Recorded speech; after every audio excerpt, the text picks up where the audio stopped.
My daughter, who at the time was 13, went and did a small presentation, which I think I've uploaded on my Facebook or something like that.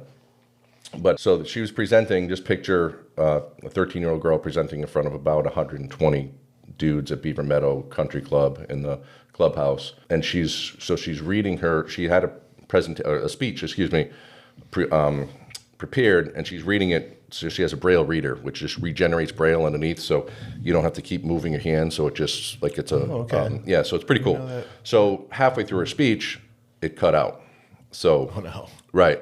So my wife and I are in the and crowd. I assume probably her first time doing any serious public speaking, right? Of course. Right? I mean, she might have done a little bit in front of her class, but so just picture yourself. If it were me in front of a room full of 120 dudes that I don't know, I'm gonna freak out, lose your space.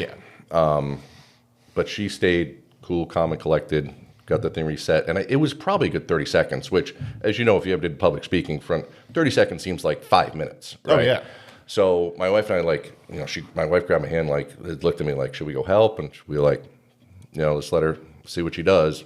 Dude, she just got herself back to what she was and crushed it. Yeah. Everybody gave her a standing ovation. Suffice to say, we won 15 grand for the charity that day, which is great. I think often you find children like that, they're so resilient because they've had to be. Yeah. You don't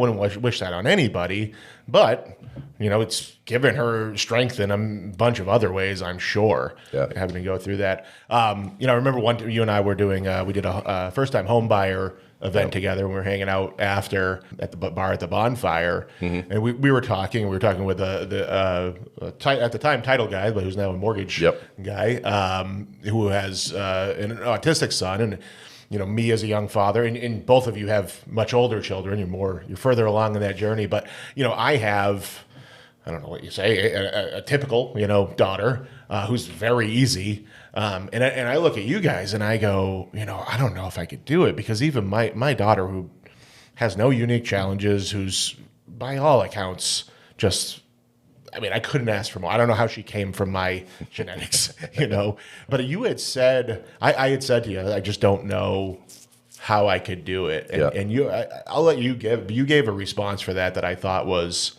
I don't know if you remember, but I'm sure you can still have a response for that. I do have a response, but I don't remember exactly what I said. But everybody has their own challenges, and you would do whatever it takes for your child. And I know you as a dad and as a person that I completely believe that any father or any parent would do whatever it takes that they need for their child, and you sacrifice, you do. That's why I go to work every day.